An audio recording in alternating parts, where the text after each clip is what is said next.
This is not my word, it's God's word. I'm going to read from Exodus chapter 3, verse 10, and it says, "Come now, therefore, and I will send you to Pharaoh, that you may bring forth my people, the children of Israel, out of Egypt." This was God talking to Moses at the experience of the burning bush. The context was that the children of Israel were in slavery in the land of Egypt. Moses used to live in Egypt, but he became a fugitive that ran away from Egypt into the wilderness. Right in that wilderness, he met God, or God appeared to him in a form of burning bush. And God spoke to him directly and said, "I'm sending you as a deliverer to my people, Egypt." There are many lessons we can learn from that passage, but there is one I want to bring out this morning as it was laid in my heart. Number one is the calling of every believer. When God calls you as a believer, He has an assignment for you. In this case, God said to Moses, "I am sending you. I am sending you. I am sending you to Pharaoh."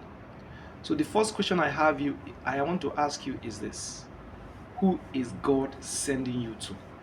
Yes, God is sending you to a person or to a people.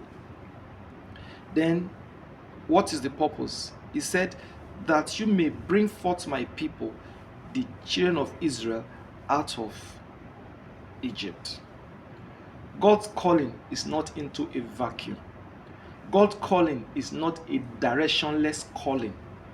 God calls you to a people or a person or to a place and gives you a purpose to fulfill it. So if you haven't found that purpose, you better do all you can to find it. God is calling you, and one of the things He's calling you for is to bring His people out of bondage. Now, there are two sets of people I like to talk about. Those who are believers already. They might be believers already, but they are in one form of bondage or another. Just like the Israelites, they were people of God, but they were in the bondage of Egypt. And God chose Moses to be the one to go bring them out. So who is God sending you out to bring out from bondages? Now, there are also people who are not people of God. God can send you to them to deliver them from whatever ails them. Number one, to deliver them from sin. Number two, to deliver them from all satanic attack and influences, with a view to making them the children of God. So that's your calling. Never say you don't have a calling as a believer. You have a calling. You may not have found it, but it doesn't mean you don't have a calling. You have a calling. God is calling you and He's sending you out.